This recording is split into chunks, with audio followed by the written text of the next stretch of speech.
Oke, Assalamualaikum warahmatullahi wabarakatuh. Nah, adik-adik, kita lanjutkan ke pembahasan soal KSM Ekonomi untuk soal nomor 22 untuk tingkat nasional tahun 2018 yang sudah saya jelaskan atau saya bahaskan nomor 1 sampai 21.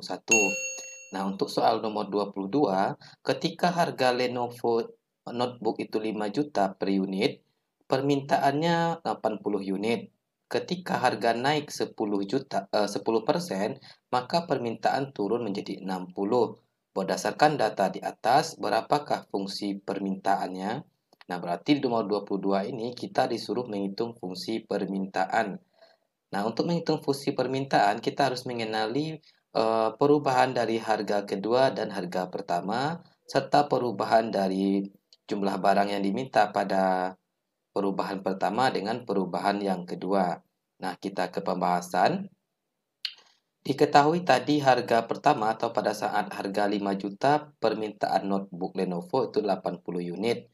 Ketika harga itu naik 10%, maka harga kedua itu adalah 10% dari 5 juta. 10% dari 5 juta itu adalah 500.000. Nah, maka harga kedua itu adalah 5.500.000. Nah, Q2 itu 60 unit. Artinya sesuai dengan fungsi permintaan, semakin tinggi harga, semakin sedikit jumlah barang yang diminta.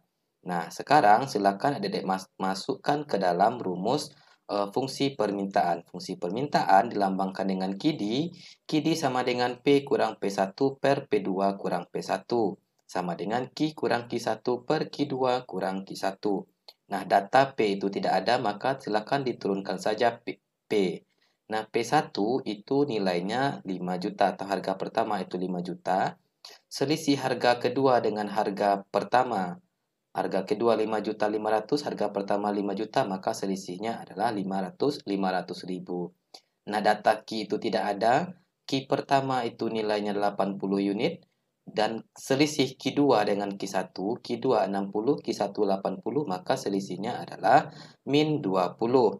Nah, selanjutnya silakan adik-adik kali silang antara min 20 dengan P dikurang 5 juta. Artinya dikalikan min 20 dengan P kurang 5 juta. Serta dikalikan silang juga nilai 500.000 dengan Q kurang 80. Nah, kalau kita kali silangkan, min 20 dikali P, min 20 dikali P sama dengan min 20P. Min 20 dikali dengan min 5 juta sama dengan positif 100 juta. Nah, min kali min itu positif.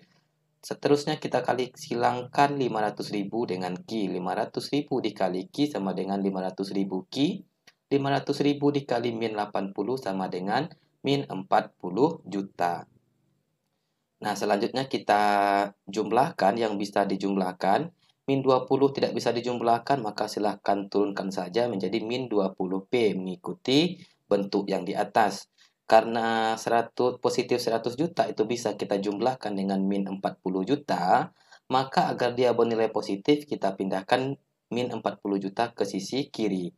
Nah, menjadilah dia positif 40 juta ditambah dengan positif 100 juta. Sama dengan min 500 Q itu menyesuaikan dengan bentuk yang di atas karena tidak bisa dijumlahkan. Selanjutnya turunkan saja min 20P karena tidak bisa dijumlahkan. 100 juta ditambah dengan 40 juta itu bisa kita jumlahkan menjadi 140 juta. Nilai 500.000 Q itu menyesuaikan dengan data di atas, maka terbentuklah formula baru untuk kita menghitung fungsi Q karena fungsi Q karena di opsi jawaban itu semuanya fungsi Q, maka silakan hitung fungsi Q. Nah, fungsi Q itu kita ambil dari 500.000 Q. Nah, kalau kita turunkan Q, maka min 20P ditambah 140 juta per 500.000. Nah, min 20P dibagi dengan 500.000 itu nilainya min 0,04. 140 juta dibagi dengan 500.000 itu nilainya positif 280.000. Nah, maka fungsi Q itu sama dengan fungsi permintaan Q sama dengan min 0,04 ditambah 280.000. Atau boleh 280.000 dikurang 0,04P. Nah, untuk memudahkannya adik-adik silakan diingat saja. Fungsi permintaan itu karena hukum permintaan berbanding terbalik dengan harga dengan jumlah barang yang diminta itu berbanding terbalik, maka nilainya pasti negatif. Nah, nilai yang bernilai negatif itu adalah nilai B. Nah, 280 ini nilai A, eh, min 0,04 itu nilai B. Nah, ini kan nilai B yang tadi kuncinya nilai B harus bernilai min. Boleh fungsi Q-nya min 0,04 tambah 280, boleh juga 280 dikurang 0,04. Yang terpenting nilai B harus bernilai negatif. Yang nilai B itu yang mana? Yang 0,04. Nah, nanti disesuaikan saja dengan contoh soal yang baru. Nah, selanjutnya kita ke soal yang nomor 23. Fungsi penawaran pasar tepung terigu adalah 2P sama dengan 20 tambah Q. Sedangkan fungsi permintaan pasar tepung terigu adalah P sama dengan 30 dikurang 1,5 Q. P adalah harga per kilogram tepung terigu dalam rupiah, dan Q adalah jumlah tepung terigu yang diminta dan ditawarkan per satuan waktu dalam kilogram. Harga per kilogram dan jumlah yang terjual pada saat pasar dalam keadaan seimbang adalah. Nah, berarti kita disuruh menghitung keseimbangan pasar atau harga keseimbangan. Nah, di sini kita perhatikan adik-adik, fungsi P itu tidak sama nilainya. Fungsi P di atas itu 2P, sedangkan fungsi P yang di permintaan pasar tepung terigu itu P saja. Nah, maka supaya dia sama-sama P, maka silakan dicari nilai P yang ada pada fungsi penawaran. Nah, di fungsi permintaan tadi kan itu P saja, sedangkan di fungsi penawaran itu 2P. Agar dia sama-sama P, maka silakan dicari berapa nilai P dari fungsi penawaran. Nah, nilai P dari fungsi penawaran itu mencarinya gampang saja ya, Dek. Berarti kalau kita turunkan P, maka 20 dibagi 2 sama dengan 10. Q dibagi dengan 2. Nah, Q dalam matematika itu sama dengan variabel, maka variabel tunggal itu nilainya 1. Maka 1 kalau kita bagi 2 sama dengan 0,05. 0,5. Nah, maka fungsi penawaran pasar tepung terigu yang sebenarnya itu P sama dengan 10 tambah 0,5 Q. Nah, sekarang kita ke pembahasan. Tadi kan dapatnya 10 tambah 0,5 Q. Nah, sekarang masukkan ke rumus harga keseimbangan. PD sama dengan PS atau QD sama dengan QS. Nah, karena di soal tadi dilambangkan dengan P, maka kita pakai rumus PD sama dengan PS. Nilai PD itu 30 dikurang 1,5 Q. Sedangkan nilai PS itu 10 tambah 0,5 Q. Dapatnya ini dari mana, Pak? Dari fungsi dari fungsi penawaran pasar tepung terigu yang sudah kita sederhanakan atau sudah kita cari nilai P-nya. Nah, sekarang kita jumlahkan saja. Min 1,5 Q itu bisa kita jumlahkan dengan 0,5 Q, 30 itu bisa kita jumlahkan dengan 10. Nah, kita dekatkan yang sama dengan yang sama. Kita tarik nilai 0,5 Q itu ke sisi kiri, maka menjadi negatif dia, karena di kanan dia bernilai positif. Yang 30 itu kita tarik ke sisi kanan, yang awalnya dia bernilai positif, maka bernilai negatif. Nah, min 1,5 Q dikurang 0,5 Q itu sama dengan 2 Q. Sedangkan positif 10 dikurangkan dengan min 30 itu menjadi min 20. Maka nilai Q adalah min 20 per min 2. Maka Q sama dengan 10. Berarti Q itu nilainya 10. Selanjutnya silahkan ke substitusi ke salah satu persamaan. Boleh ke persamaan PD, boleh ke persamaan PS. Kalau kita masukkan ke PD, maka kita ganti nilai Q yang ada di PD menjadi 10. Nah, 30 dikurang 1,5 dikalikan dengan 10. Nah, 1,5 kali 10 sama dengan 15. 30 dikurang 15 sama dengan 15. Maka nilai Q adalah 10 dan nilai P itu 15. 10 dan 15. Oke. Jawabannya adalah yang opsi pilihan A. Oke, adik-adik ya. Kita ke soal nomor 24. Berikut ini yang tidak termasuk paham kaum merkantilisme tentang perdagangan internasional. Nah, paham kaum merkantilisme itu berkaitan dengan teori perdagangan internasional yang dikemukakan oleh pakar dari ekonomi. Nah, dalam teori merkantilisme itu menjelaskan bahwasannya dalam perdagangan internasional untuk memperoleh keuntungan yang lebih besar, maka nilai ekspor harus lebih besar daripada nilai impor. Maka opsi jawaban untuk nomor 24 itu adalah opsi jawaban yang kita ke pembahasan dari soal nomor 24 ini. Merkantilisme berpandangan jika kekayaan suatu negara dihitung dengan emas dan perak. Artinya paham teori merkantilisme ini menghitung kekayaan suatu negara itu berdasarkan emas dan perak. Teori ini beranggapan jika kegiatan ekspor harus dilakukan sesering mungkin, artinya harus besar, eh, dan kegiatan impor dilakukan sekecil mungkin agar negara menjadi lebih kuat dan kaya. Merkantilisme memang membawa keuntungan sesaat, tetapi dalam jangka panjang itu membawa kerugian karena kita harus menguras sumber daya yang lebih murah. Maka kalau ada kata-kata kaum merkantilisme atau teori merkantilisme itu berkaitan dengan ekspor dan impor. Maka nilai ekspor harus lebih besar daripada impor untuk memperoleh kekayaan. Nah, itulah isi dari teori merkantilisme dalam perdagangan internasional. Kita ke soal selanjutnya, itu soal nomor 5. Perhatikan gambar berikut. Nah, di sini ada kurva marginal cost, ada kurva average cost, ada kurva average variable cost. Nah, di sini kurva biaya marginal, ini kurva biaya rata-rata, dan ini merupakan kurva rata-rata biaya variabel. Nah, mana pernyataan yang tepat? Dari gambar di atas, kurva biaya marginal memotong AC pada nilai AC yang paling maksimum. Nah, ini salah. Yang salahnya di mana di paling maksimum? Artinya kurva biaya marginal itu memang memotong AC pada nilai AC yang paling paling rendah, bukan paling tertinggi atau nilai maksimum. Nah, yang benar itu adalah kurva biaya marginal memotong AC pada titik-titik yang paling minimum. Kurva biaya marginal naik dari ke bawah kata. Kurva biaya marginal selalu memotong AC. Nah, yang paling tepat itu adalah kurva biaya marginal memotong AC dan AVC pada titik yang paling minimum. Nah, kalau kita lihat pembahasan, di sini ada kurva biaya produksi.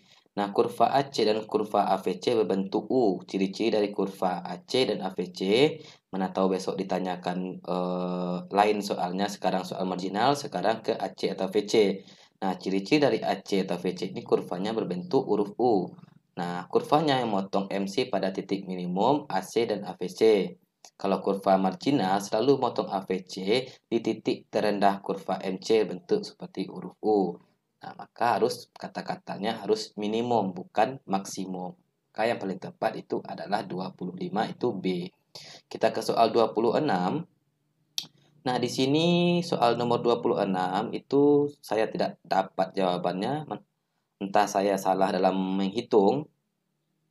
Nah, di sini kita disuruh untuk menghitung indeks harga berdasarkan metode Laspire. Nah, metode Laspire itu rumusnya sigma Qn, sigma Pn dikalikan dengan Qo dan sigma Po dikalikan dengan Qo. Nah, tadi sudah saya coba menghitung cuman tidak jumpa. Mungkin saya salah dalam menghitung. Nah, nanti silakan adik hitung lagi, mana tahu jumpa jawabannya. Yang penting untuk menghitung dengan menggunakan metode Laspire itu sigma PO dikalikan dengan sigma PN dikalikan dengan QO dan sigma PO dikalikan dengan QO. Sigma PN itu adalah harga tahun yang akan kita hitung. Nah, kita disuruh menghitung harga pada tahun 2017. Berarti PN-nya itu tahun 2017 dan PO-nya 2016. Sedangkan QO itu tahun dasar 2016 dan QN itu tahun yang akan kita hitung 2017. Nah, nanti silakan adik-adik kalikan PN dikalikan dengan QO berapa nilainya, sedangkan PO dikalikan dengan QO berapa nilainya. Nah, nanti jumlahnya kita bagi. Tadi saya tidak jumpa. Oke, adik-adik ya. Kita ke soal selanjutnya. Kita ke soal yang nomor 27. Nah, di sini ada, ntar saya perkecil dulu biar nampak. Nomor 27 berdasarkan tabel di atas yang menunjukkan fungsi dari pasar uang. Pasar uang, tempat bertemu penjual dan pembeli dalam transaksi barang itu merupakan pasar barang. Tempat pelaksanaan kredit jangka pendek itu merupakan pasar uang. Tempat transaksi modal itu merupakan pasar modal. Tempat pelaksanaan kredit jangka panjang itu merupakan pasar uang. Tempat bertemunya penyalur tenaga kerja itu merupakan pasar barang, tempat produksi faktor produksi dan tempat pertukaran barang jasa itu pasar barang. Kita cek opsi jawabannya. Berdasarkan tabel di atas yang menunjukkan fungsi dari pasar uang, berarti A2, oke, A2 dengan berarti A2 itu pasti betul.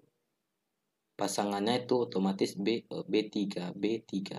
Oke, A2 dengan B3. Nah, kita ke soal nomor 28. Apabila Bank Indonesia melakukan kebijakan moneter ekspansif, ceteris paribus, maka kebijakan moneter ekspansif itu adalah kebijakan moneter untuk menurunkan tingkat harga. Nah, supaya harga itu turun, apa yang harus dilakukan oleh Bank Sentral? Bisa saja dengan menjual surat berharga, bisa saja dengan menurunkan tingkat suku bunga. Nah, di sini kita lihat tingkat bunga turun dengan waktu berada dengan naik kiri bawah. Nah, kiri bawah kanan atas itu bukan merupakan kurva dari uang. Nah, yang tepat itu adalah tingkat bunga turun dengan bentuk kurva jumlah uang beredar vertikal. Nah, sesuai dengan kurva penawaran uang itu dia berbentuk vertikal. Maka jawaban nomor 28 itu adalah yang C. Kalau moneter ekspansif itu menurunkan tingkat suku bunga, kalau lawan dari ekspansif itu nanti itu menaikkan tingkat suku bunga. Berarti lawan dari ekspansif menaikkan tingkat suku bunga. Oke, kita ke soal nomor 29. Ciri-ciri berikut ini barang atau jasa yang perjualbelikan adalah faktor produksi. Kita ke pertanyaan soal yang merupakan ciri-ciri pasar faktor produksi. Nah, pasar faktor produksi itu terdiri dari modal, tenaga kerja, teknologi, kewirausahaan, dan keahlian. Artinya, yang memiliki pasar faktor produksi ini adalah si konsumen. Kita lihat barang atau jasa yang perjualbelikan adalah faktor produksi itu betul. Permintaan datang dari rumah tangga konsumen itu salah. Pemilik faktor produksi itu konsumen, maka permintaan datang dari rumah tangga produsen. Penawaran datang dari nomor 3 ini betul. Penawaran datang dari rumah tangga konsumen itu betul. Artinya yang menawarkan barang itu konsumen. Berarti 1, 3. Permintaan berasal rumah tangga produksi. Oke, 1, 3 dan 5. 1, 3 dan 5. Oke.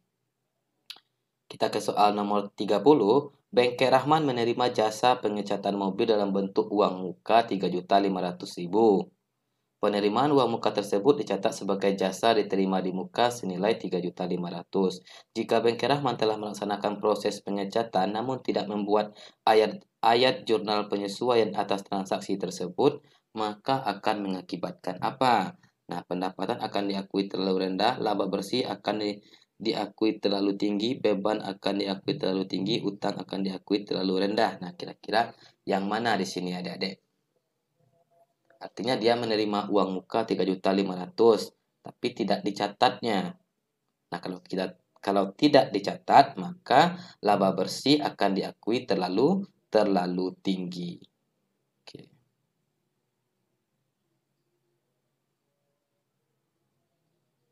Oke. Salah adik, bukan laba bersih. Nah, yang tepat itu adalah pendapatan akan diakui terlalu rendah karena tidak dicatat, maka mengurangi nilai pendapatan, maka pendapatan akan diakui terlalu rendah. Sorry adik tidak fokus. Yang betul itu opsi jawaban yang A. Oke, kita ke soal nomor 31. Perusahaan Dirham memiliki saldo akun biaya asuransi sebesar 1.450.000. Asuransi dibayar muka sebesar 3.800.000. Pada neraca saldo sebelum disesuaikan, saat akan membuat ayat jurnal penyesuaian, diketahui bahwa pada akun asuransi dibayar di muka telah jatuh tempo senilai 3 juta. Saldo akun biaya asuransi pada neraca saldo setelah disesuaikan adalah, nah, jatuh tempo itu artinya sudah habis limitnya, sudah kadaluarsa. Nah, di sini beban dia itu 1.450.000 sudah dibayar di muka, dibayar di awal 3.800.000, jatuh tempo itu 3 juta, maka saldo akun biaya asuransi pada neraca saldo setelah disesuaikan yang sebenarnya itu berapa? Nah, nilai yang sebenarnya itu adalah 2.250.000. Oke, kita ke soal nomor 32. Oke, Kebijakan pemerintah di bidang moneter dan fiskal dalam mengatasi inflasi. Yang termasuk kebijakan moneter, berarti kebijakan moneter itu adalah kebijakan dari bank sentral. Kalau kebijakan fiskal itu kebijakan yang diambil oleh pemerintah untuk menambah atau mengurangi jumlah uang yang beredar nanti. Artinya moneter itu bank sentral pengendalinya, dan kebijakan fiskal itu pemerintah. Di sini kebijakan moneter, satu, menurunkan pengeluaran pemerintah itu kebijakan fiskal. Berarti yang ada angka 2 itu salah, menaikkan kas ratio itu. Yang ada angka 1 tadi salah, maka AB itu salah. Menjual surat-surat berharga, yang menurunkan pajak itu juga kebijakan fiskal, kebijakan pemerintah. Maka yang ada kata 1 dan 5 itu salah. Option 1 sama option 5 itu salah. Berarti A salah karena ada 1, B salah karena ada 1 dan 5, D juga salah. Maka yang tepat itu adalah yang C. Oke, kita ke soal nomor 33. Menurut publikasi Badan Pusat Statistik BPS tahun 2017, produk domestik bruto Indonesia selama tahun 2012 sampai dengan 2016. Nah, di sini pertanyaannya, berdasarkan data tersebut, perbandingan tingkat pertumbuhan ekonomi Indonesia selama tahun 2012 sampai 2016 adalah, nah, pertumbuhan ekonomi tadi kan perbandingan antara pendapatan dengan jumlah penduduk. Nah, kalau kita perhatikan di sini tahun 2013 lebih rendah dari tahun 2014. 2013 lebih rendah dari tahun 2014. 2013 itu tidak bisa kita hitung karena tidak ada pendapatan tahun 2012. Berarti yang ada tahun 2013 itu kita singkirkan saja. Kita fokus ke B sama C. Tahun 2014 lebih tinggi dari tahun 2015. Tahun 2014 lebih tinggi dari tahun 2015. Oke. Tahun 2016 lebih rendah dari tahun 2015. Tidak. Nah, yang tepat itu adalah tahun 2014 itu lebih tinggi dari tahun 2015. Nah, di sini adik-adik kita disuruh menghitung pertumbuhan ekonomi. Artinya silakan masukkan ke pertumbuhan ekonomi. Untuk menghitung pertumbuhan ekonomi, PDBT dikurang PDB 1 per PDB 1. PDBT itu PDB tahun sebelumnya, PDB 1, PDB yang akan kita hitung dibagi dengan PDB yang akan kita hitung. Nanti berapa angkanya itulah dari kesimpulannya. Kalau menurut analisa saya, itu yang tepat itu yang B. Tahun 2014 lebih tinggi dari tahun 2015. Alasannya adalah kalau kita kurangkan kalau pertumbuhan ekonomi tahun 2014 berarti kan 8.156.498 dikurang dengan 7.727.083 dibagi 7.727 itu hasilnya tinggi kalau kita bandingkan dengan 15 ke 14. Oke, kita ke nomor 34. Penawaran suatu barang berbentuk inelastis sempurna karena jumlahnya tidak akan pernah bertambah. Bila permintaannya terus bertambah, maka harga akan naik dari waktu ke waktu. Hal ini merupakan pembentukan harga pada faktor produksi berupa sumber daya alam. Oke. Nah, upaya memenuhi kebutuhan baik jasmani maupun rohani sehingga mampu memaksimalkan fungsi kemanusiaannya sebagai hamba Allah untuk mendapatkan kesejahteraan atau kebahagiaan di dunia dan akhirat. Dalam melakukan konsumsi, maka perilaku konsumen muslim selalu dan harus berdasarkan pada syariat Islam. Berikut ini dasar perilaku konsumsi menurut Al-Quran adalah kecuali. Nah, ayat yang tidak menjelaskan tentang konsumsi itu adalah Al-Quran surat Al-Isra ayat 28. Berarti opsi A, opsi C, opsi D itu ayat Al-Quran yang menjelaskan tentang pemenuhan kebutuhan jasmani dan rohani. Al-Araf 31 betul berbicara mengenai ini, sering familiar kali di soal KSM. Surat Al-Araf ayat 31 itu berbicara mengenai hai anak cucu Adam, pakailah pakaianmu yang terbagus ketika hendak masuk ke masjid. Makan dan minumlah secara tidak berlebih-lebihan. Sesungguhnya Allah tidak menyukai orang-orang yang berlebih-lebihan. Nah, itu ayat yang familiar sekali di KSM. Oke, kita ke soal nomor 36. Islam memiliki berbagai ketentuan tentang benda ekonomi yang boleh dikonsumsi dan tidak boleh dikonsumsi. Dalam Al-Quran, surah Al-Baqarah 169 menjelaskan, hai sekalian manusia, makanlah yang halal lagi baik dari apa yang terdapat di bumi. Makna ayat tersebut menjelaskan salah satu prinsip dalam konsumsi, yaitu prinsip moralitas. Artinya dalam konsumsi itu kita harus bermoral, tidak boleh serakah atau pandai membedakan mana yang baik, yang buruk, yang memberikan manfaat kepada tubuh kita. Artinya terhindar dari sifat yang haram. Oke, kita ke soal nomor 37. Yang termasuk konsep uang dalam Islam adalah, nah, uang dalam Islam itu tidak identik dengan modal. Uang adalah public good, uang adalah private good, flow konsep, uang adalah stock flow konsep. Nah, uang adalah private good itu uang dalam ilmu ekonomi konvensional, berarti angka 3 itu salah. Option A, option D salah, sama uang adalah stok konsep. Nah, 3 dan 5 itu merupakan uang dalam ekonomi konvensional. Berarti ada angka 3 sama angka 5 itu salah, maka jawaban yang tepat itu adalah B1, 2, dan 4. Uang tidak identik dengan modal, uang adalah public good dan flow konsep. Oke, kita ke soal yang nomor 38. Di sini ada perbedaan bank syariah dan bank konvensional. Pertanyaan soal, berdasarkan tabel di atas, perbedaan bank konvensional dan bank syariah berdasarkan penyaluran pembiayaan. Berarti penyaluran pembiayaan. Ya, pada nomor penyaluran pembiayaan. Oke, bunga. Nah, dalam bank konvensional itu mengenal sistem pembiayaan bunga atau fee. Sedangkan di bank syariah itu bagi hasil atau margin, keuntungan. Maka yang tepat adalah yang option B, pilihan nomor 2. Oke, nomor 39. Ibrahim dan Abdurrahman sedang melakukan transaksi jual beli motor.